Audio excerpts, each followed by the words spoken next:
Boa tarde a todos.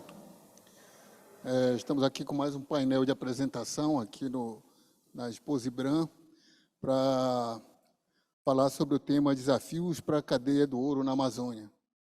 Estamos com uma mesa aqui bem seleta, né, com a participação do Fábio Augusto da Silva Salvador, perito da Polícia Federal, tem trabalhado muito na questão das fiscalizações aí das atividades ilegais de ouro no Brasil. Contamos também com a presença de Gilberto Azevedo, presidente e gerente-geral da Kinross, a maior empresa de mineração de ouro do Brasil, através do seu projeto em Paracatu, Minas Gerais. Contamos com a presença do senhor Sérgio Leitão, presidente do Instituto Escolhas, tem atuado muito também nessa questão aí da produção de ouro, principalmente na região amazônica. A presença do ilustre presidente do IBRAM, Raul Jugman, e contamos com a presença remota do senhor Roberto Vac, presidente do Instituto Concertação da Amazônia, que vai entrar de forma remota conosco. Tudo bem, Sérgio? Então, nós vamos utilizar aqui uma dinâmica de iniciar com a apresentação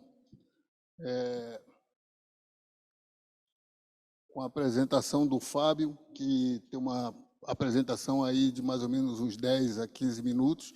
Depois nós voltamos aqui para a moderação, para um bate-papo que com certeza vai ser muito rico para entendimento dessa problemática e que nós temos hoje, que é a exploração de ouro numa região que é uma região de uma importância global na questão, principalmente nas questões climáticas do mundo, que é a região amazônica. Então, eu já abro para a participação do Fábio, que pode fazer a apresentação. Pode ir no púlpito, por favor.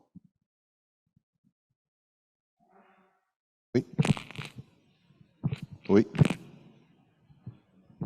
Boa tarde a todos. Muito obrigado ao IBRAM pelo convite que me foi feito para participar dessa sessão. Muito obrigado aos colegas que aqui estão comigo, compondo a mesa. Uma mesa que vai tratar de assunto muito complexo, e nada melhor do que o título que coloca como sendo desafio. Tá? A palavra desafio impõe propostas, soluções, discussões. Isso só se vai conseguir com uma grande integração entre as instituições. Eu sou perito criminal federal da Polícia Federal do Brasil, fui diretor técnico-científico da Polícia Federal e sempre nos deparamos com a problemática da mineração irregular pelo país, mas mais especificamente e principalmente nesse momento, as dificuldades, as ilicitudes cometidas na região amazônica. Há 3 anos atrás, decorrente de um grande aumento de apreensões feitas pela Polícia Federal, apreensões de ouro em diferentes veículos, em diferentes pontos do Brasil, nós começamos a tentar organizar, tentar capitanear a organização entre instituições do chamado Programa Ouro Alvo. Esse programa, ele visa integração das instituições, rompimento de caixinhas, rompimento de individualidades das instituições, para que de uma forma integrada nós enxerguemos fortemente esse problema que é extremamente complexo, que diz respeito às ilicitudes na cadeia produtiva do ouro na América Latina, não só no Brasil. Para que, de acordo com a brincadeira do Barão de Tararé, as consequências vêm depois, né? Se não fizermos excelente planejamento, não virarmos a chave das discussões de políticas públicas a respeito disso, nós podemos chegar a situações cada vez piores no nosso território amazônico.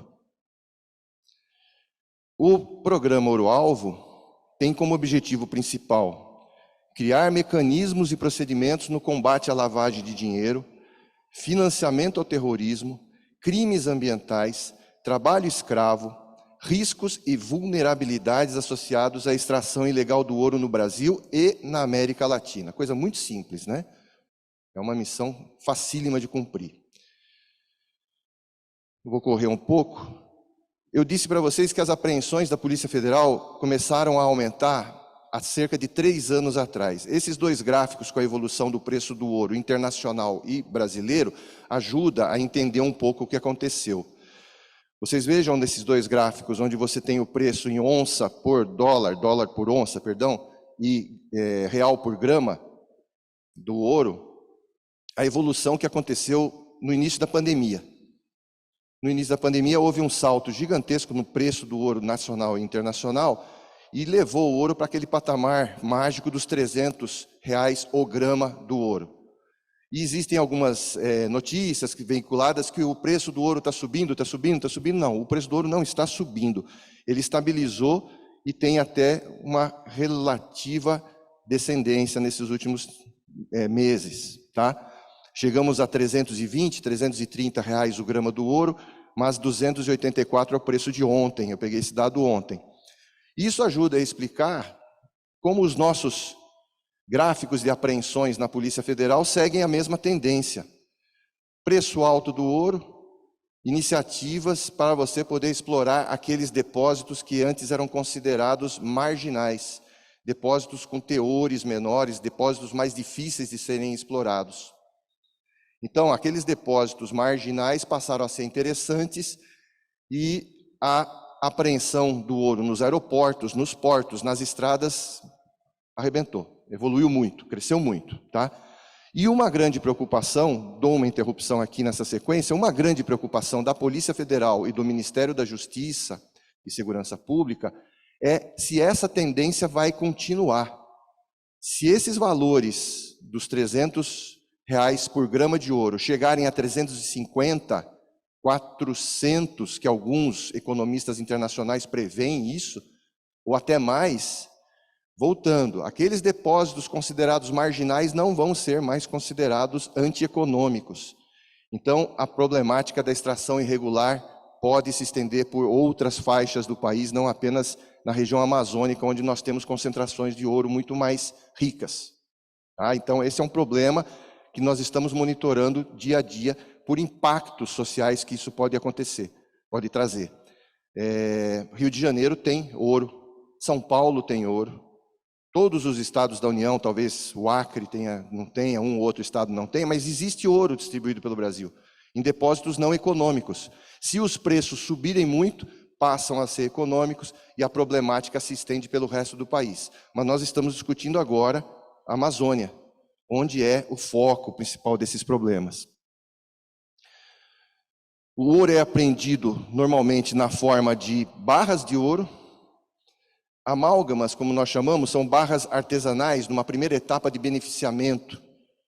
São as bolachas de garimpo, ou bolacha de garimpo, como nós costumamos dizer. São as peças de ouro numa primeira etapa de fundição, numa primeira etapa de beneficiamento. E outros, joias, correntes, pepitas. As apreensões acontecem aleatoriamente em vários pontos do Brasil. Guarulhos é a maior produtora de ouro do Brasil, onde nós encontramos maior quantidade de ouro sendo irregular é em Guarulhos. E Guarulhos tem mina, tá? Mina antiga, marginal, mas ainda não é esse, é o aeroporto de Guarulhos mesmo. Para entender o problema, manchetes, manchetes, manchetes, isso está sendo bombardeado pela mídia o tempo todo, nacional e internacional, né? Mineração em áreas protegidas cresceu mais de 300% na última década, e vamos em frente, vamos em frente. Isso daí é só, hoje houve uma operação de combate a garimpo, não sei se foi de ouro aqui em Minas Gerais, mas amanhã vai ter outra, depois outra, porque o problema está muito extenso, muito grande. E influenciando países vizinhos nossos. Influenciando e sendo influenciados por práticas ilegais também, ilícitas, dos países vizinhos. Venezuela, Guiana Francesa, Colômbia e por aí vai. Não existe uma fronteira nítida entre o ouro, os depósitos de ouro brasileiros e os depósitos fronteiriços. Mais manchete, mais trabalho para a gente, mais trabalho para a Polícia Federal, mais trabalho para o Ministério da Justiça, que enxerga nesse momento a necessidade de rompimento dessas caixinhas que nós chamamos institucionais, onde as instituições pouco conversam e depois uma reclama da outra porque está fazendo alguma coisa errada, porque não houve integração. E isso daí talvez seja o mais importante dessa nossa discussão aqui, colegas. Procurar enxergar como que nós podemos atuar conjuntamente para superar esse problema tão complexo. Temos um programa dentro do Ministério da Justiça que também destacou muito a problemática de mineração irregular no Brasil, principalmente na região amazônica, que é o projeto Brasil Mais, que é a utilização de imagens satelitais de alta definição da constelação Planet, que agora a Polícia Federal gerencia.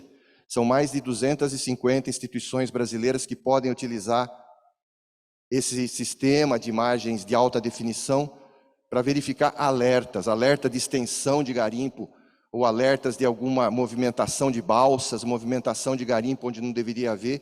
O sistema Brasil Mais agora está disponível para todas as instituições públicas brasileiras. É só entrar no Brasil Mais, se cadastrar e poder utilizar por demanda, e a Polícia Federal gerencia isso. Isso aqui são exemplos desses alertas que acontecem. Vocês vejam o estado do Pará sempre alertando mais.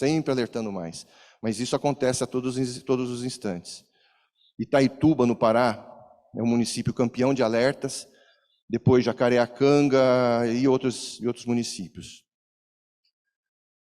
Na América Latina, esses números são falsos, tá? Esses números eles são apenas simbólicos. É apenas uma representação para mostrar que os nossos países vizinhos também têm descontrole das suas produções auríferas, das suas produções das legais e das ilegais. E chama a atenção aqui a Colômbia. A Colômbia tem uma quantidade gigantesca de ouro considerado pelo governo colombiano como irregular. Então, estamos trabalhando para aproximar também o governo brasileiro, via Ministério da Justiça, desses países limítrofes, para discutirmos isso. Guiana Francesa é encostada no Amapá, tremendo produtor de ouro. A gente não sabe se aquele ouro que está chegando do Amapá é ouro amapaense ou é ouro francês. E por aí vai. Venezuela, nem se fala. A cadeia de produção do ouro tem desde a mineração artesanal, mineração legal, produtos manufaturados, que a gente considera que na ponta da cadeia, dessa cadeia, estão as joias, que é uma problemática específica. Joalheria forense é uma área do conhecimento que está sendo desenvolvida recentemente no Brasil. Muito ouro é levado para fora do Brasil na forma de joias manufaturadas de maneira irregular e levadas para fora pelos aeroportos. E aqui é a cadeia de produção, o sinal da cadeia de produção. Estruturamos para não ficar de forma não profissional dentro da Polícia Federal. Fizemos uma estrutura, um organograma, porque na Polícia Federal são 11.400 policiais federais, 1.200 peritos criminais federais como eu. E dentro desses 1.200 peritos criminais, 37 da área de Geologia e Engenharia de Minas. Então temos um quadro bom, um quadro suficiente para desenvolver. Tem gente vibrando aí. Tá, temos 37 pessoas, peritos criminais federais da área de Geologia e Engenharia de Minas, trabalhando diretamente no programa Ouro Alvo. Programa, não projeto, é um conjunto de projetos para avaliar essa complexidade. Temos instituições públicas parceiras, e esse gráfico, esse slide está desatualizado. Nós trabalhamos com ministérios, universidades, instituições de fiscalização, Receita Federal, mas isso está desatualizado, principalmente devido a uma reunião que nós tivemos há 2 meses em Brasília, onde houve uma integração muito grande, uma reunião promovida, inclusive, com o forte apoio do IBRAM. O IBRAM viabilizou esse evento. Então, parcerias público-privadas, de verdade, funcionando. Internacionais, parceiros internacionais, também está desatualizado esse gráfico. Muitas universidades, muitas instituições, muitos laboratórios. Aqui há um grande número faltante aqui de instituições. Agora a UNODC está muito próxima da gente, devido a esse seminário promovido pelo IBRAM. Conhecemos a estrutura da UNODC, ela está muito próxima dos nossos trabalhos. e não inventamos a roda. O que nós estamos tendo como eixo principal do programa Ouro Alvo? Rastreabilidade do ouro pelo Brasil e pela América Latina. De onde ele veio, para onde ele está indo, nas diferentes formas de apresentação. Porque quando um ouro uma amostra de ouro é encontrada na forma de pepita, até um garimpeiro experiente consegue dizer se veio de um lugar ou de outro. É mais escuro, menos escuro, tal, é de um lugar ou de outro. Quando esse ouro começa a ser beneficiado, ele começa a mascarar a sua origem. E há alguns anos atrás era considerado impossível a gente rastrear o ouro pelo Brasil. Hoje, certamente, com experiências internacionais validadas pela Alemanha, pela Austrália, pela França, existe tecnologia adequada para que nós consigamos rastrear o ouro desde a sua origem até a ponta final da cadeia produtiva, cada vez com complexidade maior. Os métodos que a gente utiliza, baseados em trabalhos sul-africanos, alemães, franceses, australianos e outros, é geoquímica, morfologia de partículas e análises petrográficas do minério associando a composição daquele ouro e, hoje, por enquanto, cereja do bolo, que é análise isotópica do chumbo presente nas amostras de ouro. Não que seja a solução final, mas é aquela que se apresenta mais fácil, mais efetiva e mais barata também. Porque trabalhar com rênio ósmio, trabalhar com outros isótopos é muito caro e ainda a tecnologia não está internalizada no Brasil. A USP domina a aplicação de isotopia forense para chumbo, isotopia de chumbo, e está junto conosco nessa empreitada. Vou correr. Na Suíça, quando nós estávamos desenvolvendo o Ouro Alvo, apareceu uma iniciativa muito parecida com a nossa. A gente achou que fosse plágio. Deles para nós ou nós para eles, não sei. Houve um conflito muito parecido, o que estavam fazendo na Suíça, a Universidade de Lausanne e a Metalor, que é uma das maiores refinadoras de ouro do mundo. Aí trouxemos a idealizadora do passaporte geoforense, a doutora Bárbara Beck, lá da Suíça, para explicar para a gente o que é esse passaporte geoforense que está sendo utilizado na Suíça. E ela explicou muito bem para a gente que o que eles fazem é o seguinte: esse ouro que chegou na Metalor é igual a esse outro ouro que chegou na Metalor, na refinaria, e é igual a esse outro, só isso. Eles comprovam a identidade dos ouros que chegam nas refinarias. Não fazem aquilo que nós estamos tentando fazer no setor técnico-científico da Polícia Federal. Porque nós, na Polícia Federal, temos acesso a que as outras polícias e as outras polícias não, as outras instituições de pesquisa internacional, eles não têm apreensões irregulares. Nós trabalhamos com as apreensões irregulares e trabalhamos com amostras regulares, oferecidas pelas empresas de mineração, colhidas em regiões de garimpo. Então nós podemos fazer esse confronto, coisa que na Suíça não, porque eles não têm acesso a esse ouro irregular, e nós temos. Os principais projetos já em andamento, vou muito rápido agora. Esse projeto Gold Rush, ele foi aprovado e apoiado pela CAPES, R$800 mil dado pela CAPES para ser feito um piloto no estado do Amapá, comparando o ouro do Amapá com o ouro da Guiana Francesa.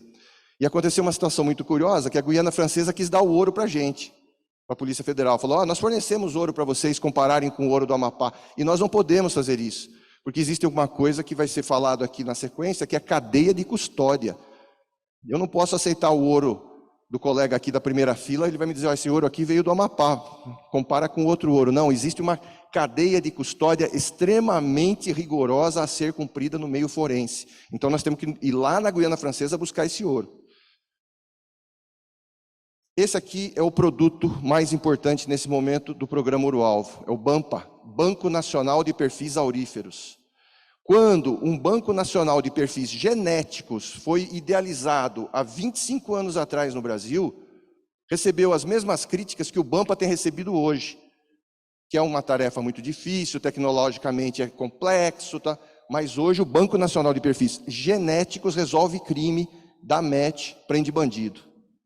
Tá? O Banco Nacional de Perfis Auríferos tem que começar, está começando e está evoluindo com todas as experiências passadas. Já temos resultados, já conseguimos definir se o ouro é reciclado ou se o ouro é de garimpo. Já temos resultados obtidos lá em Manaus. Cadê a menina? Tem 10 minutos para... Bom, tem tempo, ela me esqueceu. O BANPA, o Banco Nacional de Perfis Auríferos, tem 3 eixos principais, fundamentais. O técnico científico, que é isso tudo que eu falei até agora é só do eixo técnico científico. O eixo econômico financeiro. E o eixo base de dados, investigativo, que nós somos polícia, né? Vai dar certinho. Tá? Nós somos polícia, então nós temos que investigar, usando bancos de dados. Mas o eixo econômico-financeiro é fundamental para a gente fazer essa união entre as 3 bases do Banco Nacional de Perfis Auríferos. Esse outro mapa mostra ocorrências, isso eu mostro muito para os estrangeiros, mostrando que no Brasil todo tem ouro. Tá? Aquela história que eu falei para vocês dos marginais, né? Exemplos de operações policiais onde nós encontramos coisas até inesperadas, assustadoras até, garimpos com cianeto, principalmente no estado do Maranhão, utilizando o cianeto de uma forma irregular, e cianeto não é crônico, como o mercúrio, cianeto é agudo, todo mundo sabe, não vou me detalhar, mas estamos nos confrontando com isso, e tem peritos chegando pertinho do cianeto, precisamos tomar cuidado muito sério com isso daí. A operação lá das balsas do Rio Madeira, que aconteceu há algum tempo, que a mídia mostrou muito fortemente, né? Onde nós fizemos análises da água e deu teores elevadíssimos de mercúrio, só que isso é muito questionável, existe mercúrio natural, mercúrio antrópico, tem que ser muito bem discutido isso, porque nós lidamos com provas que nós vamos levar para a justiça, não com convicções, tá? Nós levamos provas para a justiça. Operação Ganância, que foi em julho de 2022, foi a maior operação de meio ambiente da Polícia Federal, cerca de 16 bilhões movimentados de 2019 a 2021. Eu coloquei esse exemplo, porque bilhão, a gente vai transformando isso em bilhão numa operação, bilhão na outra operação, estamos sendo sangrados desde o início do programa Ouro Alvo, que foi no ano de 1500, quando começaram a sangrar o ouro brasileiro. Fizemos uma amostragem regular, correta, com cadeia de custódia adequada no Amapá, em Minas, parceiras nossas, mineradores parceiros nossos, no estado do Amapá, em Tatarugalzinho, em Pedra Branca do Amapari. Fizemos uma primeira etapa de amostragem no Mato Grosso. Mato Grosso é muito complexo, vão ser pelo menos 3 campanhas de amostragem regular dentro de minerações, para termos padrões de confronto com aquilo que a gente vai encontrar nas nossas apreensões. Essa primeira campanha. E um seminário que aconteceu há 2 meses atrás em Brasília foi um divisor, porque nós colocamos tudo aquilo que fazíamos há 3 anos para o escrutínio dos pesquisadores internacionais. Vieram pesquisadores australianos, ingleses, italianos, canadenses, para ouvir, discutir e criticar. Houve muita crítica, houve muita evolução, inclusive dos colegas brasileiros que estão aqui conosco. Fundamental que haja discussão, né? Sem discussão não se faz luz. Outras entregas, criação de um comitê científico do programa Ouro Alvo. Esse daí é algo que temos que fazer rapidamente, envolvendo instituições e universidades, já estamos envolvendo. Conseguimos encaixar o tema rastreabilidade do ouro na ENCLA, é a ação número 3. Temos que melhorar o parque analítico da Polícia Federal, porque o nosso gargalo hoje é analisar. É análise de chumbo. Temos que usar a USP tem uma fila danada. Ou então mandamos para o Canadá cobra um pouquinho mais caro, mas vamos romper esse nó também. E queremos fazer semelhante ao BANPA, o BANJO, Banco Nacional de Joias e Ligas Metálicas. Temos uma oroteca sendo construída lá em Brasília, dentro do Instituto Nacional de Criminalística, onde nós vamos colocar as amostras, todas elas guardadas, controladas, inclusive para visitação e observação de todos nós. E, finalmente, queremos chegar naquilo que se chama blockchain da cadeia produtiva do ouro. A Polícia Federal não consegue fazer isso, o Ministério da Justiça e Segurança Pública não consegue fazer isso, mas o Estado brasileiro consegue fazer isso.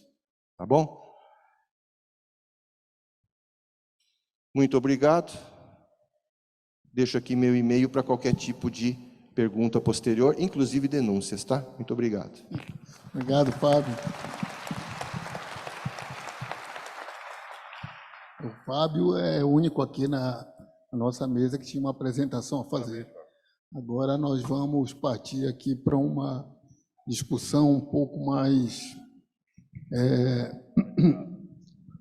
animada, como diz aqui o meu presidente.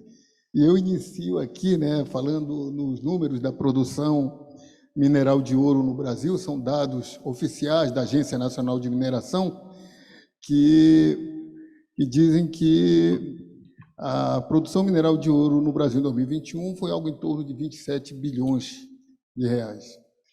Desse aí, 68% foram das concessões de lavra através das empresas legalizadas.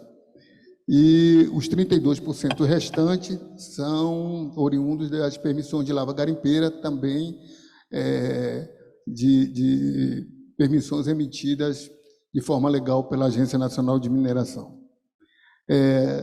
Dentro desse contexto das empresas produtoras de ouro, nós podemos aqui destacar a Kinross, como a maior produtora de ouro do Brasil, com a sua mina lá em Paracatu. Então, aí eu deixo para o nosso amigo Gilberto Azevedo falar um pouco das operações da Kinross e falar um pouco sobre a produção sustentável de ouro que é feita lá na mina de Paracatu. Muito obrigado, Ronaldo. Boa tarde a todos. Saúdo os membros do painel. Ronaldo comentou, a produção nacional de ouro é um pouco acima de 90 toneladas de ouro. Nós, da Kinross Brasil Mineração, temos uma produção que corresponde a cerca de 21% do ouro legal no país. E existem estimativas que o ouro ilegalmente produzido é de igual monta, da ordem de 20%. Como curiosidade, os que estão presentes, essa produção que nós fazemos numa área impactada da ordem de 36 quilômetros quadrados. E isso pode ser comparado com a abrangência, né, que tem a atividade ilegal ao longo do país, principalmente no norte, né, com uma área um pouco mais extensa. A questão da mineração ilegal é um problema complexo, né, que tem muitas dimensões.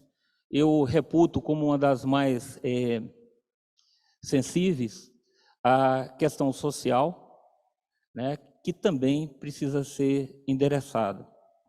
Eu vou me ater aqui um pouco mais nas questões dos impactos mais locais, as questões técnicas, mesmo entendendo que essa questão da mineração ilegal, ela tem impactos locais, regionais e também numa escala global. A importância de se ter uma mineração legalizada, ela começa até pelo caminho que se percorre até se iniciar a produção. E todo o processo ele começa após a pesquisa geológica, após a avaliação econômica, com uma avaliação dos aspectos e impactos, né, que são muito importantes. A gente tem uma ideia clara de como vão ser os impactos daquela operação antes que ela se inicie. Ser capaz de propor ações de mitigação para reduzir esses impactos, ações de monitoramento para acompanhar esse impacto ao longo da vida da operação e controle desses impactos. Além disso, quando você tem uma atividade de mineração legalizada, você tem a oportunidade de estar discutindo com a sociedade local e até, em alguns momentos, de forma mais ampla, regional, compensações. No caso da supressão vegetal, você muitas vezes compensa com 3 vezes ou mais, colocando outras áreas para que sejam conservadas. A mineração tem essa característica, em sendo bem feita, de ter um impacto que é intenso, Sérgio, mas ele é localizado. E a legalização, a atuação de forma legal, traz a possibilidade de você ter uma fiscalização mais efetiva da sociedade, das autoridades. E no médio e longo prazo, na nossa opinião também, ajuda a você promover o desenvolvimento sustentável do território em que se dá a mineração. Esse é um debate bastante atual e bastante vivo no nosso setor no momento. Por último, antes de passar a palavra, porque estou muito ansioso para ouvir o Raul, mas também e principalmente o Instituto Escolhas e o Instituto Concertação, que com certeza vão trazer uma visão mais ampla, mais holística para esse tema, eu queria deixar a seguinte reflexão. O endereçamento desse problema da mineração ilegal, ele requer, talvez de forma urgente, ações mais fortes de fiscalização e controle.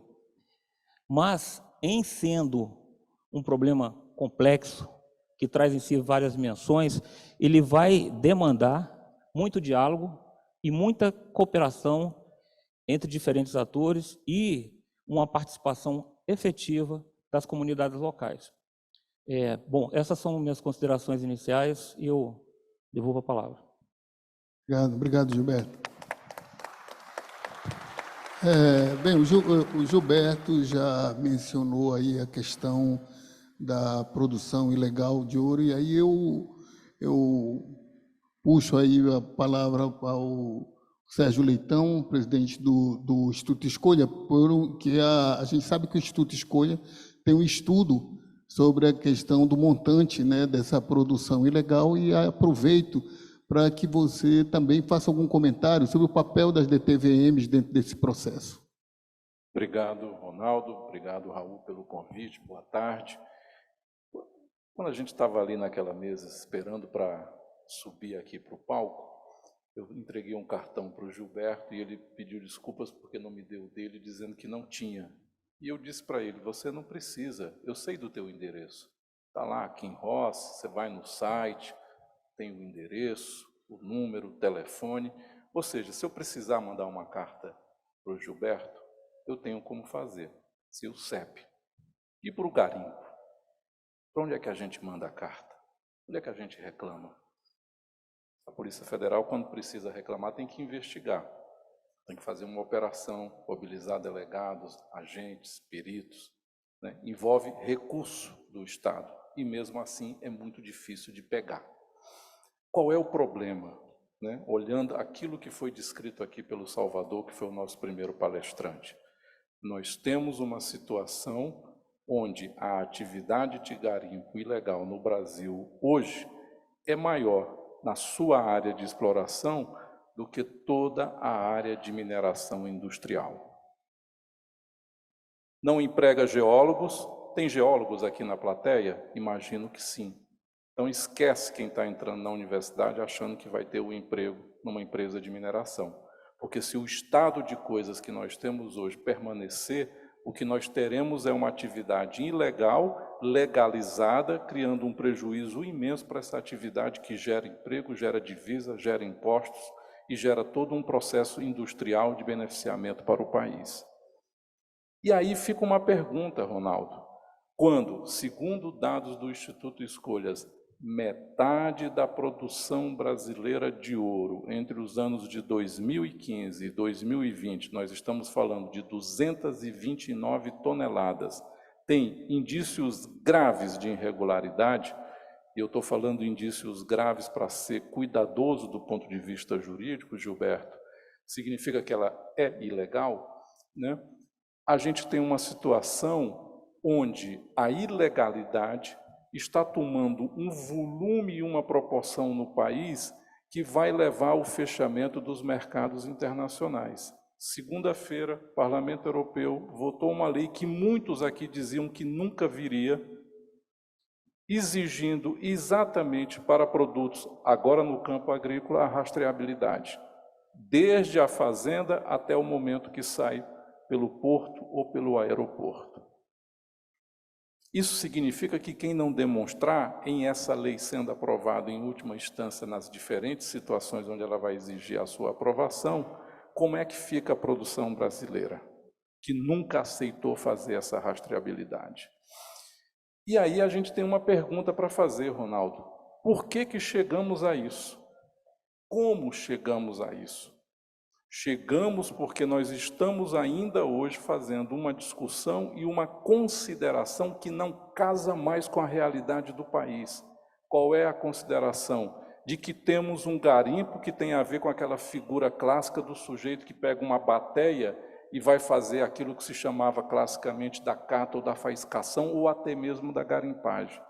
Isso não existe mais na Amazônia.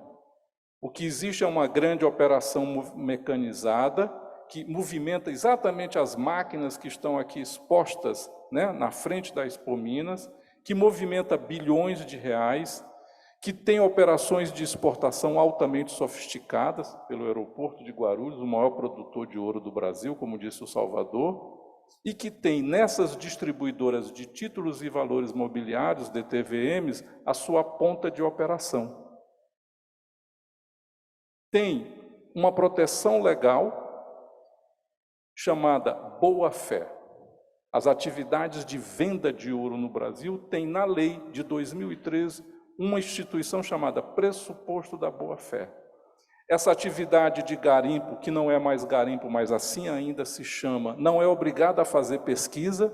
Como é que uma área de garimpagem ou de garimpo, que é maior do que toda a área de mineração industrial, Gilberto, não faz pesquisa?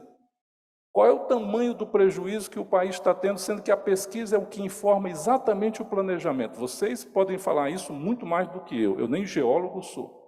Não faz plano de aproveitamento econômico, não faz a recuperação ambiental da área, portanto não tem obrigação nenhuma. Só tem benefícios, ganhos. Agora o Gilberto, que tem o endereço, eu bato na porta dele se ele fizer uma coisa errada. A Polícia Federal bate. E por que o setor desta mineração ilegal, que se traveste de garimpagem, não tem obrigações? E os prejuízos para o país? E para vocês que estão aqui? E para o jovem que entrou numa faculdade de geologia acreditando que o país tem uma política mineral séria? Como é que fica? E os mercados que serão fechados? 25% das exportações brasileiras para o Reino Unido é de ouro. 70% das exportações brasileiras para a Suíça é ouro. Quando esses mercados se fecharem, como é que fica a situação da Kinross? Sabe qual é a terceira maior mineradora do Brasil? Uma DTVM. Em volume de arrecadação de CEFEM. A terceira. Encostando ali na segunda, que é a Anglo Gold. A sexta é uma DTVM. E você vê as DTVMs operando em todas as pontas, porque elas deveriam ser apenas aquelas responsáveis pela compra do ouro, mas elas fazem tudo. O seu titular é titular da DTVM, portanto o dono, é titular de uma permissão de lavra garimpeira, tem uma refinaria e não tem nenhuma das responsabilidades do Gilberto. Nenhuma. Portanto, o que a gente tem hoje é uma situação gravíssima. E eu disse isso ao presidente do IBRAM no dia da sua posse, no dia 11 de maio, na sede do IBRAM em Brasília. Esta situação ameaça o futuro da mineração organizada no Brasil. É tão simples quanto grave, como eu disse agora, e vou repetir. Esta situação ameaça o futuro da mineração organizada no Brasil, porque ela vai significar fechamento de mercados e, portanto, fechamentos de emprego aqui. Quando fecha o mercado lá, é o desemprego que se instala aqui. Ela vai significar que os 320 bilhões que arrecada a mineração no Brasil como um todo serão perdidos em função desta irresponsabilidade sistêmica que a gente vem cometendo por não querer reconhecer que a gente precisa separar o joio do trigo. A mineração se especializa exatamente por separar, por processar. E ou a gente o faz no sentido de entender quem é o problema social do pequeno garimpeiro de verdade, que precisa do apoio, daquele grande que se esconde atrás para querer a legalidade e zero de responsabilidade. Hajamos, façamos, porque senão será todos nós aqui e o país que perderá. Muito obrigado. Obrigado, Sérgio. Eu acho que muito que você falou aí, Sérgio, eu penso que é um vácuo que nós temos na nossa política mineral brasileira, que está no Código Florestal, no Código de Mineração de 1967, que precisa ser revisto. A mineração, a política minerária no Brasil, ela enxerga a grande mineração e o garimpeiro. A pequena mineração, ela sofre os mesmos entraves burocráticos que a grande mineração. Isso faz com que o pequeno queira se transvestir de garimpeiro. E a gente tem que fazer o que você colocou aí, separar o joio do trigo. E houve um seminário agora em julho, um seminário promovido pelo ministro de Minas e Energia, e que nós estamos apresentando como proposta criar um novo instrumento que seja mais dentro da realidade do pequeno minerador, que ele não seja tão burocrático como o grande minerador, nem tão frouxo como é para a atividade garimpeira. E aí a gente transforma o pequeno minerador num CNPJ e que a gente vai cobrar todas as devidas responsabilidades previstas na legislação brasileira.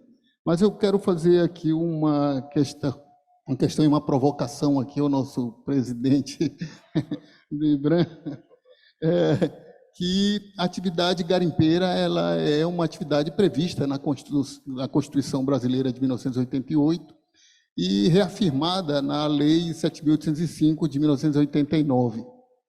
E o que cria, inclusive, o regime de permissão de lavra garimpeira. E eu, quando estive na Secretaria de Meio Ambiente do Estado do Pará, fizemos várias audiências públicas para projetos de mineração na região, principalmente na região do Tapajós, que eu acho que é onde tem o maior contingente de atividade garimpeira no Brasil. E a gente percebe que lá as comunidades e o próprio município, eles são todos favoráveis a essa atividade, né?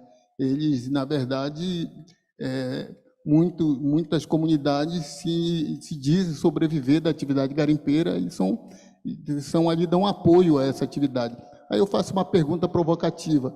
Teria a atividade garimpeira, a tão falada que a gente viu na abertura da Expo IBRAM, aqui no painel de abertura da grande discussão, que um dos momentos hoje da mineração no Brasil é a questão da inovação e da licença social. Teria a atividade garimpeira a licença social, uma vez que as comunidades lá são todas favoráveis a essa atividade, apesar de reconhecermos os danos ambientais que elas causam ali naquele ambiente?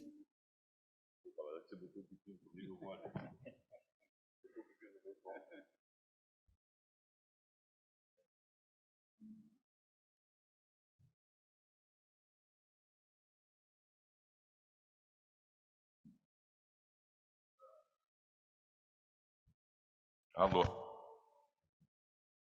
Quero dar boa tarde a todas e a todos e cumprimentar a mesa na figura do diretor da ANN, o nosso amigo Ronaldo, o senhor CEO da King Ross, nosso associado, o Fábio Salvador, da Polícia Federal, que nos orgulha muito por aquilo que é e aquilo que tem feito, e o meu amigo também, que é o Sérgio Leitão. Eu vou começar respondendo esse pepino que você colocou no meu colo, da seguinte maneira. O Brasil não sabe o que fazer com a Amazônia. O Brasil nunca soube o que fazer com a Amazônia. Vou adiante. O Brasil nunca teve um projeto para a Amazônia. Então, a maneira que nós temos, falou-se ainda há pouco, na visão holística, é começar por aí. E nos perguntando o que é a Amazônia. Vamos para alguns números. É algo como 60% do território nacional, eu estou falando da Amazônia Legal, o que quer dizer que nós temos aproximadamente 5 milhões e 100 mil quilômetros quadrados de Amazônia Legal e 3 milhões e 700 de área florestal coberta. A Amazônia é também algo como 12% da nossa população e 9 a 10% do nosso PIB. Na Amazônia estão grande parte das nossas fronteiras, de 17 mil quilômetros quadrados. A Amazônia tem aproximadamente 10 mil quilômetros quadrados.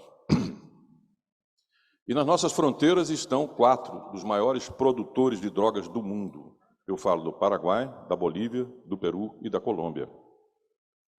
E acresce a isso que a maior rede hidrográfica do mundo, que é a rede do Rio Amazonas, ela é uma rede de penetração, ela vem de fora para dentro. O que quer dizer que aquele imenso redilhado de navios, aliás, de rios, de igarapés, de riachos, elas funcionam como grandes vias para a exportação e o trânsito das drogas no nosso país. Lá vivem algo como 28 milhões de brasileiros, sendo que 70% nas cidades, o que quer dizer que aquele imenso recorte que nós temos, né, 60% do território nacional, é um grande vazio, Gilberto, demográfico. O Brasil não sabe o que fazer e nunca soube o que fazer com a Amazônia. Certa feita eu coloquei isso num debate com universitários da Universidade de Brasília e disseram, não, nós temos projetos. Projeto de prancheta nós temos muitos. Projetos de Estado que envolvam o setor privado, como nós fizemos no Cerrado, estão lembrados? Cerrado, Embrapa produziu exatamente um híbrido que se adequava àquilo lá. Você tem o Banco do Brasil, como grande órgão de financiamento e da safra e de investimento, você tinha um órgão que tinha massa crítica e tecnologia, que era exatamente a Embrapa, e você possibilitou ao setor privado nacional que tivesse uma taxa interna de retorno, a chamada TIR, taxa interna de retorno. Então você teve uma coalizão positiva para que hoje nós nos transformássemos numa grande potência em termos agrícolas, embora que com pés de barro. 90% dos nossos fertilizantes, que tem a ver conosco, nós importamos. E a guerra da Ucrânia criou-nos um grande problema. Por que é que eu digo isso? Porque essa Amazônia sofre de um mal que o Brasil também sofre, mas sofre mais, da pobreza e esse grande vazio. E aqui eu vou contar uma história que eu contei ainda há pouco na mesa, os aqui que estão conosco. Eu era presidente nacional do IBAMA e fui convidado para uma palestra em Manaus. Quando eu cheguei em Manaus, resumidamente, a questão, eu era presidente nacional do IBAMA. Então, quando eu cheguei lá, a questão era o seguinte: 30 mil, 10, 20 mil metros quadrados de madeira ilegalmente abatidas estavam apreendidas. E o que é que queriam aqueles prefeitos e deputados que lá estavam? Que eu as liberasse. Ou seja, eu liberava a madeira e ia preso, porque, evidente, aquilo não poderia acontecer de forma alguma. O clima foi ficando muito ruim, porque não tinha espaço para negociação. E, no final, um prefeito se levantou e disse, tudo bem, presidente, tudo bem, mas eu quero dizer ao senhor que meu povo não vai morrer de fome, não. O senhor não libera a madeira? Vai tudo para o narcotráfico. Ou seja, o meu povo vai para o narcotráfico. E eu, evidentemente, disse, olha, eu lamento muito, mas são dois ilícitos, dois crimes. Isso não faz nenhum sentido. Terminou a reunião e eu fui pegar o avião de volta, de madrugada, 4 horas da manhã, mais ou menos. Sai o jornal A Crítica, não sei quem é de Manaus aqui, quem é da região que conhece o jornal A Crítica. E eu então compro o jornal, estou esperando o meu avião, e a manchete lá está em 8 colunas, primeira página. IBAMA apoia narcotráfico. Ok? E aí, de certa forma, você tem um dilema social que foi referido aqui pelo nosso Gilberto. A Amazônia, e portanto o garimpo, convive, é uma grande questão social e de pobreza. E é preciso ter alternativas para essa pobreza. É preciso ter alternativas, porque a pobreza também destrói, e destrói muito, no caso. Isso posto, 2 questões finais para concluir essa minha intervenção. Primeiro, o setor minerário, qual nós representamos, com muita honra, aqui está presente, cadê o Lauro, está por aqui, tem outros vários que estão aqui presentes, com muita honra. Ele é claramente adversário do garimpo ilegal. Nós não somos garimpo ilegal.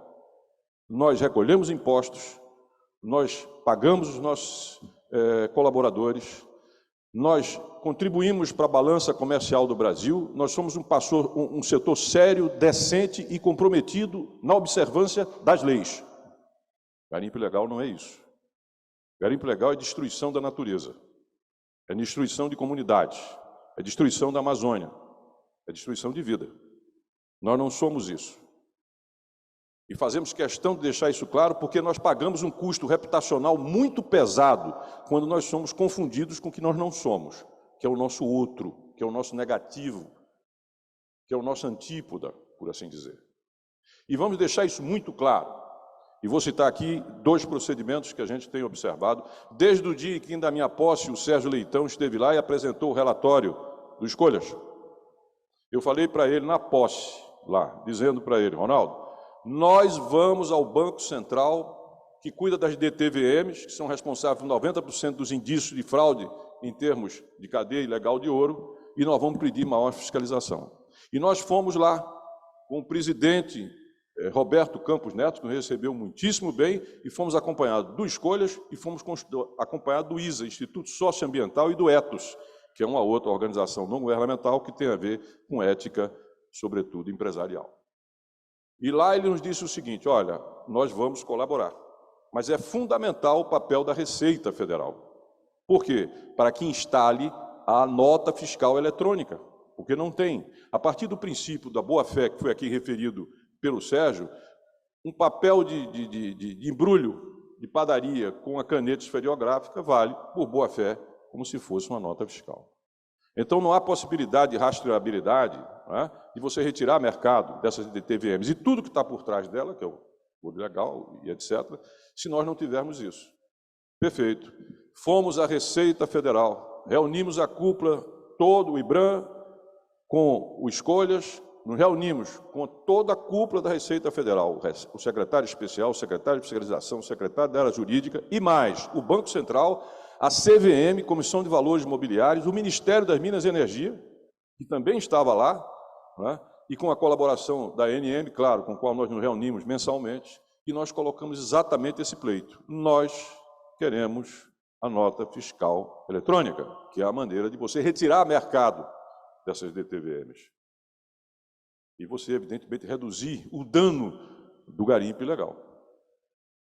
E aí ficamos certos, eles já estavam caminhando nessa direção, perguntaram se teriam problemas em termos financeiros, nós procuraríamos ajudar, faríamos passar o chapéu para ver como ajudar aquilo lá, e nós estaríamos dando uma grande contribuição em termos de sociedade, com participação, evidentemente, com o Estado, para evitar esse mal que nos aflige.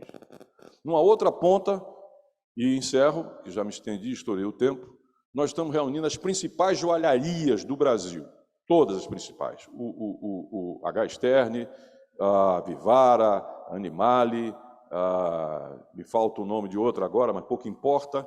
Nós estamos reunindo elas para conversar com as nossas mineradoras de ouro, para ver se nós conseguimos estabelecer, e obviamente auditado, tanto de um lado quanto do outro, uma relação, um pacto que é não comprar das DTVMs, sobretudo as bandidas, tá?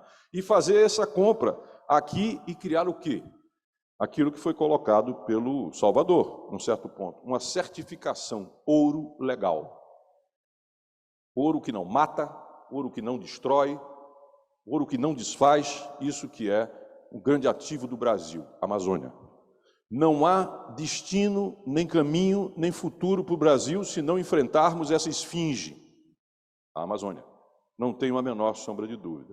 E concluo respondendo agora a pergunta do ilustre Ronaldo, dizendo o seguinte, Ronaldo, nós precisamos de fazer isso e estamos fazendo isso. Agora, nós precisamos sim também resolver o problema da pobreza, da miséria da Amazônia. Porque assim como aquele prefeito diz, se não tem isso, vai para aquilo, para 2 ilegalidades, são populações que não têm saída. Isso não quer dizer que aceitemos a destruição e o crime. Mas, ao mesmo tempo, nós temos que criar alternativas sociais, econômicas, para essas populações.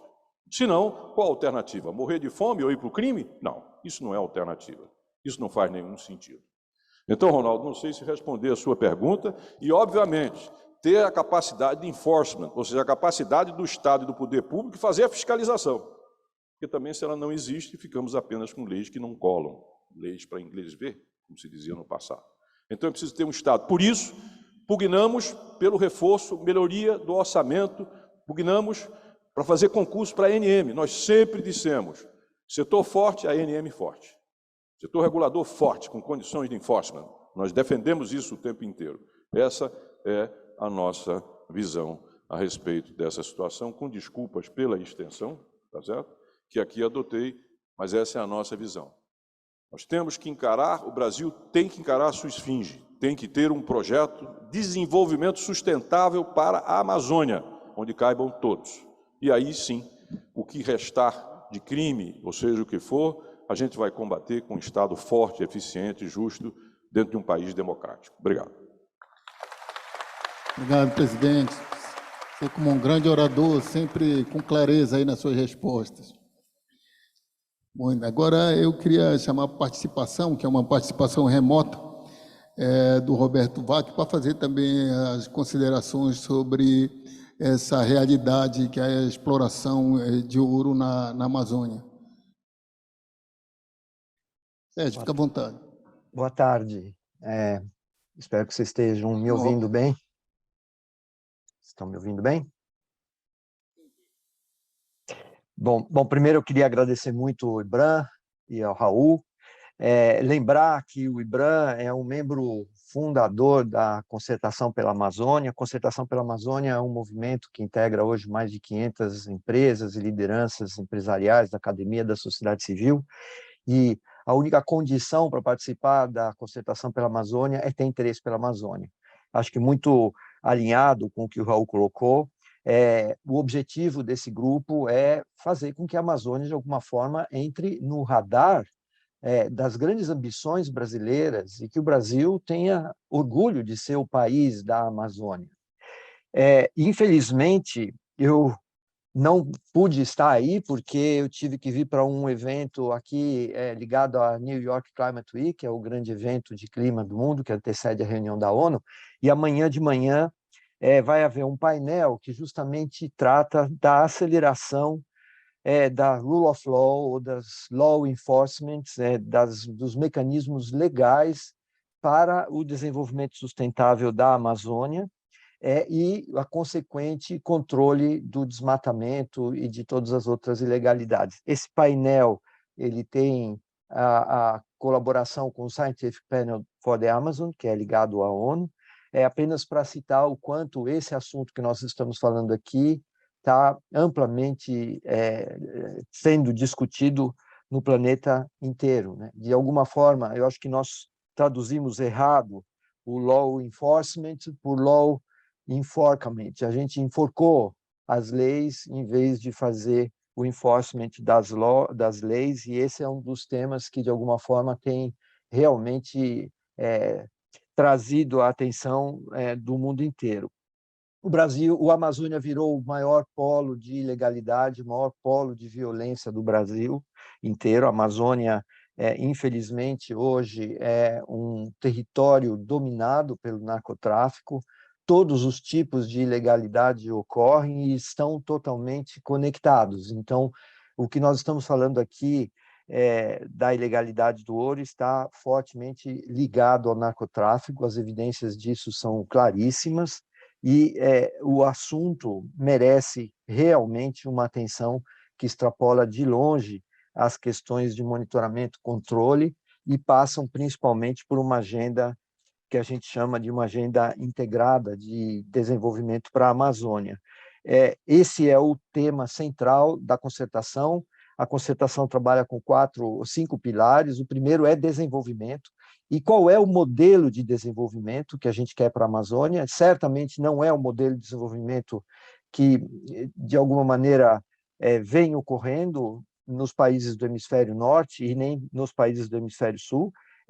O Brasil tem as condições de liderar o desenho desse novo modelo de desenvolvimento que contemple as questões relacionadas à conservação do meio ambiente com a geração de bem-estar e a geração de um processo de desenvolvimento econômico diferente desse que a gente tem visto até o momento, que praticamente tem causado imensos problemas no campo social e ambiental. O segundo elemento, o segundo pilar central da concertação é a participação do setor privado.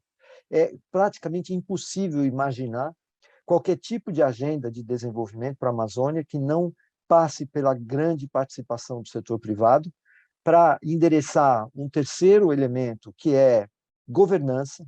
As regras de governança da Amazônia precisam ser revistas, o papel dos municípios, dos estados, da federação e o papel internacional do Brasil nessa geopolítica do clima, na geopolítica do meio ambiente, precisa ser revisto.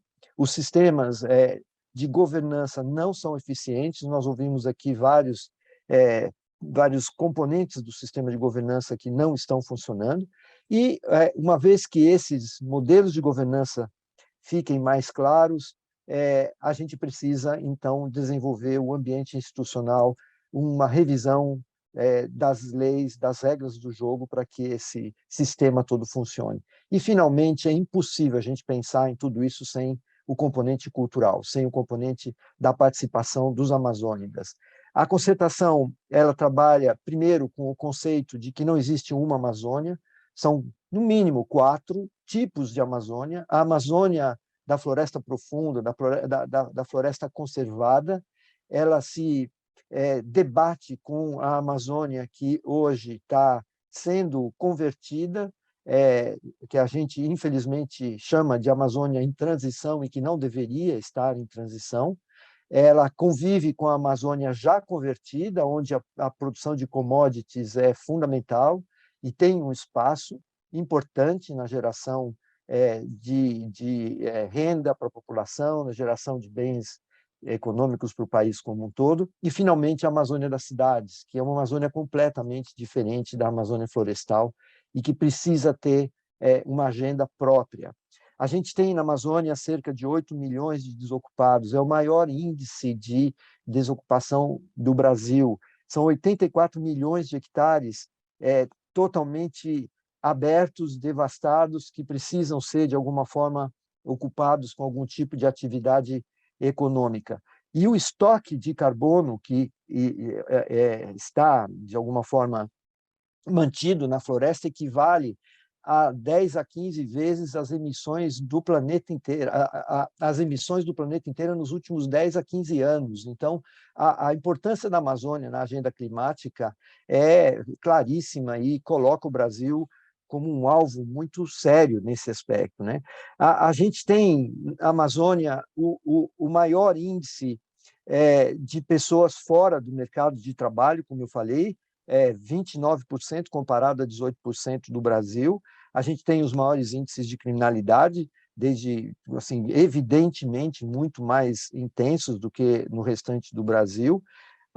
Quando a gente olha os indicadores de educação, por exemplo, educação profissionalizante, apenas 9% da população da Amazônia tem acesso à educação profissionalizante, enquanto que no resto do Brasil nós temos acima de 15%, 16%, e na OCDE 44%, ou seja, o mundo da educação é central para endereçar tudo isso que a gente está colocando aqui.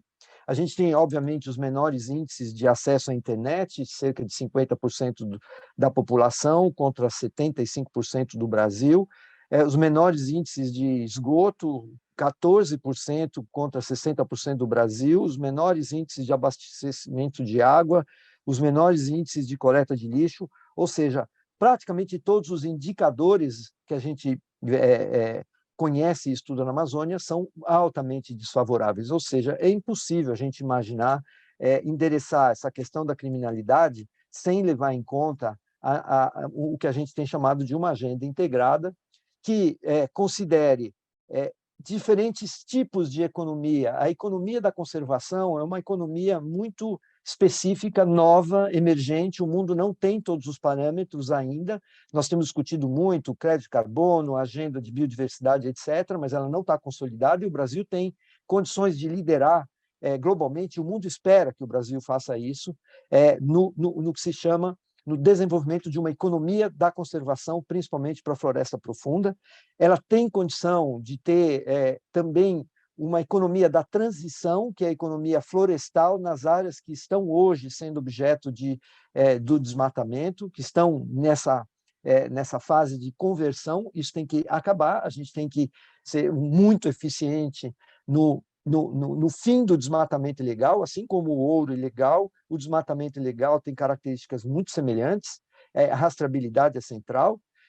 E aí, na Amazônia antropizada, na Amazônia já convertida, o tema da rastreabilidade é absolutamente central, como nós falamos aqui. Os instrumentos de rastreabilidade são o nome do jogo no trade internacional, isso veio para ficar, e o Brasil vai ter que conseguir lidar com isso de uma maneira muito mais eficiente.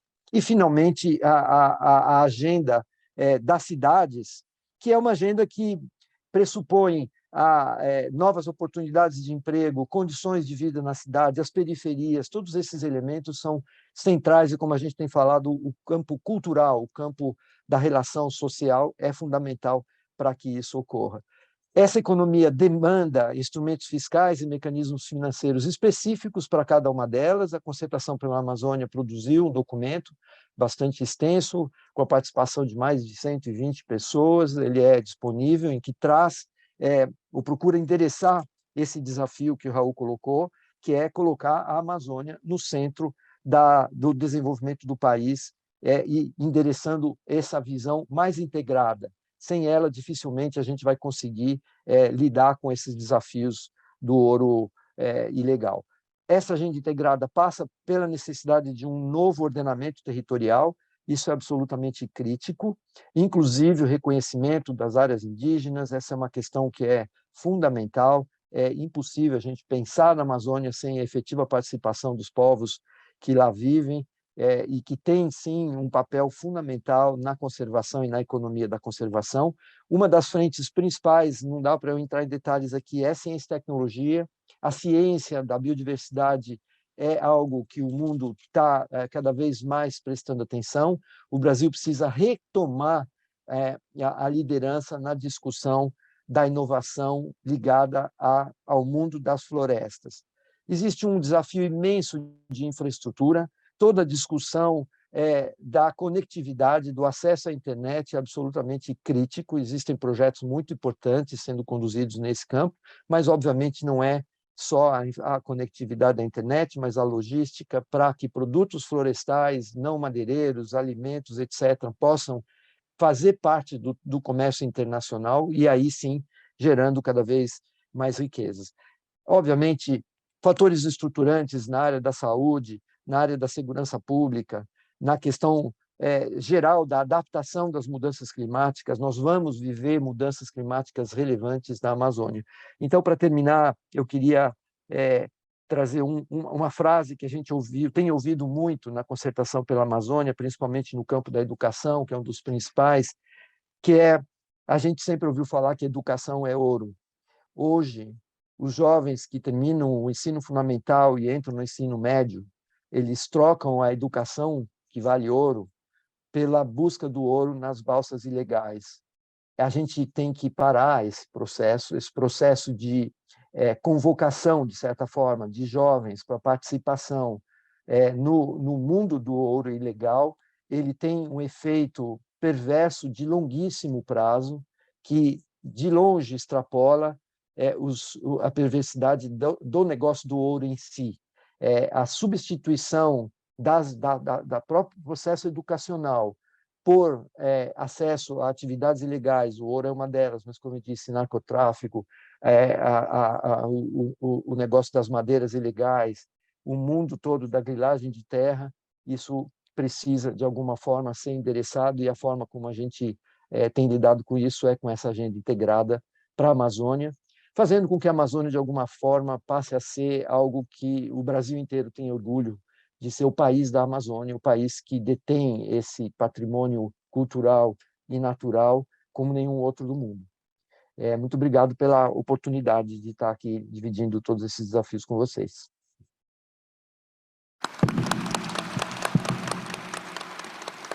Obrigado, Roberto. Bem, esse é uma temática muito complexa e que muito tem a se falar. E o nosso tempo que foi dado aqui foi um tempo muito curto. Temos muita coisa ainda para abordar sobre a questão da gestão ambiental. E sabe que o maior problema dessa atividade, como tudo que acontece na Amazônia, são os reflexos ambientais que decorrem da atividade. Então, tínhamos muito para abordar aqui sobre gestão ambiental, licenciamento ambiental, da atividade de exploração de ouro na Amazônia, a questão da rastreabilidade, mas, infelizmente, o nosso tempo foi muito curto. Então, eu vou passar por uma rodada final de comentários e de considerações, e eu começo pelo Sérgio, que eu acho que foi o que falou menos. Não tem problema. Bem, gente, de forma bem objetiva, eu acho que tem um roteiro muito claro de iniciativas que a gente precisa tocar para dar conta dos problemas que foram apontados aqui. Primeiro deles, a gente precisa desmontar essa estrutura de leis que foram se criando a partir de 1988, que permitem o estado de desgoverno que a gente chegou no descontrole do ouro na Amazônia e no país como um todo. A gente precisa acabar com esse pressuposto da boa-fé, que está numa lei de 2013. A gente precisa, como disse o presidente Raul, exigir que o garimpo expeça e as DTVMs a nota fiscal eletrônica, porque ela facilita o controle. A gente precisa exigir o plano de aproveitamento econômico para essas atividades que se rotulam como de garimpo e não o são. A gente precisa exigir pesquisa, e a ANM tem a competência para fazê-lo e pode fazê-lo, né, exatamente para que a gente não perca o controle do planejamento sobre essas riquezas minerais que são valiosíssimas para o país. A gente precisa acabar com uma coisa que é essa propriedade cruzada, ou seja, a pessoa é dona de uma DTVM, a pessoa é titular de uma permissão de lavra garimpeira e essa pessoa, por si ou por seus familiares, é também proprietário de uma refinaria. Ela controla as 3 pontas do processo de exploração de ouro na Amazônia. O Banco Central precisa operar fundamentalmente em torno das 5 maiores DTVMs do Brasil. Eu falei que a 3ª mineradora de ouro no Brasil hoje é uma DTVM, a 6ª é uma DTVM, e entre as 10 maiores, né, em termos de arrecadação, né, pelo menos 4 ou 5 são DTVMs. Então, a gente precisa ter o Banco Central, porque DTVM o que é? É uma instituição financeira que foi criada para este efeito da comercialização do ouro, se entendendo que ela seria uma espécie de parte neutra, exatamente por fazer parte do mercado financeiro. E isso digamos assim, se perdeu a partir do momento que essa propriedade cruzada está, na prática, acontecendo. Tem um documento do Instituto Escolha chamado Raio-X, né, da exploração do ouro no Brasil, está no nosso site, www.escolhas.org, onde esse documento lá detalha, né, a situação e as várias interfaces desse tipo de situação que eu estou aqui descrevendo.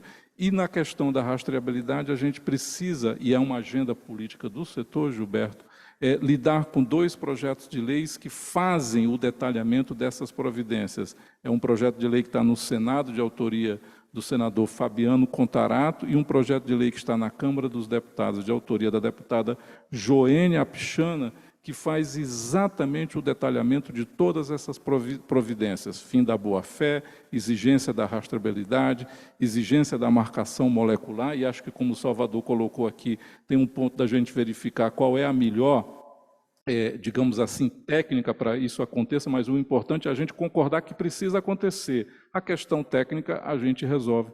Isso não é o problema, porque, do ponto de vista do entendimento, está todo mundo jogando no mesmo time, né? E traz toda a questão da exigência, Ronaldo, de 2 questões que são fundamentais, o lastro minerário e o lastro ambiental. Isso precisa ficar muito claro.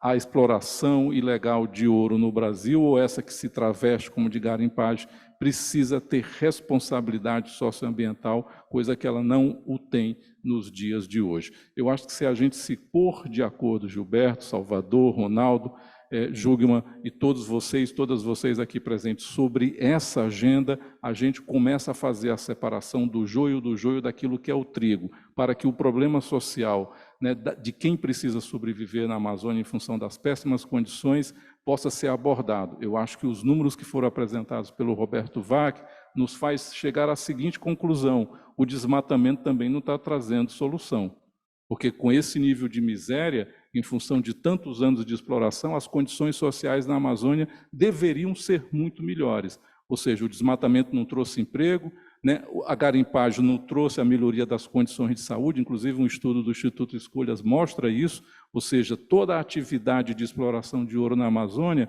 não trouxe melhoria do PIB, do emprego, da saúde e da educação. O único efeito que permanece e remessa é exatamente o do desmatamento, inclusive porque as prefeituras amazônicas que recebem a CEFEM acabam gastando tudo no custeio da máquina e não no atendimento da população, o que é mais um problema que acaba recaindo sobre a mineração, porque a distribuição da CEFEM é exatamente para estabelecer as medidas compensatórias e esse dinheiro se esvai, né, num gasto público de péssima qualidade. Então, acho que tem aqui uma agenda do setor capitaneada, né, pelo Raul, né, que em hora tão boa assumiu a presidência do IBRAM, para que a gente faça essa separação e permita que essa atividade que traz riqueza, traz dividendos, emprega, né, a juventude brasileira formada nas boas escolas de geologia do país, possa significar que ela terá um futuro e não será correspondida com aquilo que deve merecer apenas o cuidado do Salvador e das páginas policiais. Muito obrigado a vocês.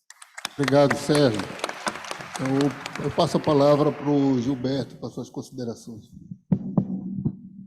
Bom, eu acho que, principalmente na fala do Roberto, fica muito clara a grau de complexidade e de multidimensionalidade dessa questão, né? Se a gente fizer um recorte para a questão da mineração ilegal, mais especificamente a questão do garimpo ilegal de ouro, a gente, de novo, percebe na fala de todos a necessidade da gente exercer um processo colaborativo cada vez mais intenso. Para que esse processo exista, eu acho que fica clara a necessidade de uma governança colaborativa, e quando a gente fala de governança colaborativa, a gente tem que fazer alusão ao setor público, liderando esse processo, e em se tratando, então, do setor mineral, a liderança da ANM ela é fundamental. Então, essas são as minhas considerações finais, frisando que, assim, acho que é muito animador ver que existe esse alinhamento de interesse, esse alinhamento de propósito, esse início de colaboração e cooperação para um objetivo comum. Muito obrigado. Obrigado, Gilberto. Suas considerações, falo de Salvador também. Em um minuto, dois aspectos que eu gostaria de também destacar, que podem sair dessas nossas discussões. Os países vizinhos nossos estão muito atentos e pedindo muito apoio às iniciativas que nós consigamos desenvolver para a Amazônia brasileira. A gente tem percebido isso em contatos com representantes de diversos países. E uma última coisa, a OCDE exige que, se o Brasil quiser fazer parte da OCDE, ele vai ter que tomar conta daquilo que se chama internacionalmente de 3TG: tântalo, tin, tungsten e gold. Isso é uma exigência da OCDE para aceitar o Brasil lá dentro. Gold a gente está discutindo bastante. Aqui se discutiu bastante tin. Tungsten é outra história. Tântalo também se discutiu. Só que para o Brasil, o conceito de minerais de conflito, que é isso que a OCDE exige que nós prestemos atenção, é mais amplo. Nós temos diamantes e nós temos areia também, que eu sempre faço questão de ressaltar, que é mineral de conflito no Brasil. Tá? Muito obrigado. Estou muito feliz de ter participado dessa mesa. Obrigado, Fábio. Você contribuiu bastante. Eu passo para o Roberto, se quer fazer ainda algumas considerações, bem rápido, que o nosso tempo está. Não, acho que a minha observação o que eu vejo aqui é o engajamento do setor privado na agenda de desenvolvimento da Amazônia, esse desenvolvimento inclusivo, esse desenvolvimento que considera os componentes culturais e todos os componentes econômicos, um lado ao lado do outro, reconhecendo esse imenso patrimônio cultural, social que a gente tem na Amazônia, ao lado do patrimônio ambiental e econômico. O setor privado tem um papel central e eu fico muito feliz de ter a oportunidade de conviver com o IBRAM desde o início da concertação, com uma participação extremamente ativa nesse desenho de um futuro que a gente, tenho certeza, vai conseguir construir para a Amazônia. Muito obrigado pela oportunidade. Obrigado, Roberto. Eu passo as considerações finais aí ao nosso presidente do IBRAM, Raul Júlio. Obrigado, Ronaldo. O que o Roberto falou é o reverso do que eu tinha dito. O Brasil não tem projeto para a Amazônia. E isso ficou claro. Todos os déficits que ele apontou é exatamente o reverso do que eu disse. Nós não temos projeto para a Amazônia. Tivéssemos, a situação era outra. E, aqui apoiando as palavras do Sérgio, o que é que nos levou a esse tipo de situação? Quando eu contei aquela história do IBAMA, né, é você colocar uma população entre o crime ou o crime, para poder sobreviver. E essa realidade só vai mudar se nós tivermos realmente um desenvolvimento sustentável para a Amazônia. Agora prestem atenção. O mundo está mudando, e cada vez mais velozmente. Todos sabemos disso. A Amazônia é um dos 14 hotspots do mundo em termos ambientais. E olha o que está acontecendo. Quais são as tendências que estão acontecendo no mundo? Não é apenas a questão da certificação e do rastreamento. A questão é, o governo Biden, assim que assumiu, ele produziu uma ordem executiva, decreto, por assim dizer, em que ele colocou a questão climática, a crise climática, embaixo da defesa e segurança nacional. A maior potência do mundo colocou embaixo do chapéu da defesa e da segurança nacional a questão climática. A OTAN, que está lá envolvida em todos aqueles rolos lá com a Ucrânia e a ex-União Soviética, hoje Rússia, a Organização do Tratado do Atlântico Norte, que reúne todos aqueles países, ou quase todos lá, está fazendo a mesma coisa. Então, nós estamos vendo o caminhar, veja bem, da crise climática, de um espaço ambiental para um espaço de securitização, security, como dizem os americanos. Ou seja, e vocês acabam de ouvir uma coisa também muito recente, que saiu na imprensa, não é, Ronaldo?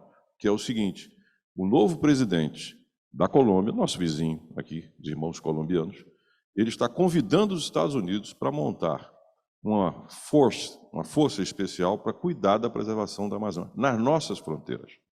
O que isso aponta? Aponta o seguinte, se a soberania brasileira sobre a Amazônia é indeclinável, inadiável e é inaceitável abrir mão da sua tutela, fica evidente que soberania se exerce concretamente. E o eixo lá de exercer concretamente essa soberania é através, de um lado, do desenvolvimento sustentável, para não colocar as populações diante disso, porque tem muita gente que é preciso dizer, e o Ronaldo tem uma parte de razão, eu concordo com isso, que são empurradas para essa situação. Nós temos que ter alternativas para ela. E, evidentemente, nós não podemos aceitar. Do mesmo jeito que eu não podia aceitar liberar aquela madeira que foi apreendida ilegalmente, porque eu não posso fazer, é uma questão legal, eu tenho que exercer enforcement, não tenho saída. Eu, enquanto agente de Estado, também fico sem saída, porque eu tenho que cumprir a lei. Senão, estou cometendo crime de responsabilidade. Né? Então, é esta questão que está posta aí. O Brasil não tem como caminhar para o futuro sem desvendar a questão da sua esfinge amazônica. E isso passa por desenvolvimento, isso passa por manter a floresta em terra, passa pelo respeito aos povos indígenas, aos nossos biomas e tudo mais. E, por fim, dizer que o que eu aqui falo é expressão dos filiados do IBRAM.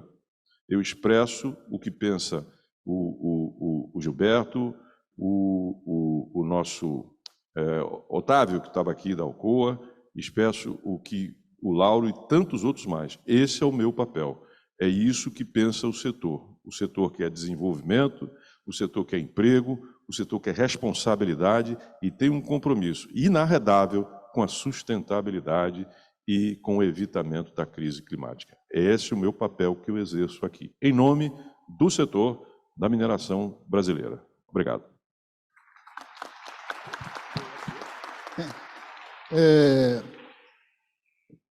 Eu queria dizer que o maior desafio desse painel, um assunto tão complexo, foi encaixar ele no tempo que nos foi dado, numa rodada dessa com pessoas que têm muita informação e muito a contribuir. Então, foi assim uma ginástica que nós fizemos aqui para poder cumprir com o tempo. Mas chegamos ao final e eu queria agradecer a participação do Sérgio, do Gilberto, Fábio, Roberto, e nosso presidente Raul Jugman a todos vocês que até agora ficaram aí assistindo essa discussão de uma problemática tão grande que é a exploração de ouro na Amazônia.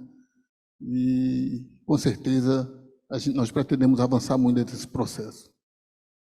E agradecer a sua mediação, né, Ronaldo? Uma salva de palmas aqui para o nosso mediador, que se ouve tão bem.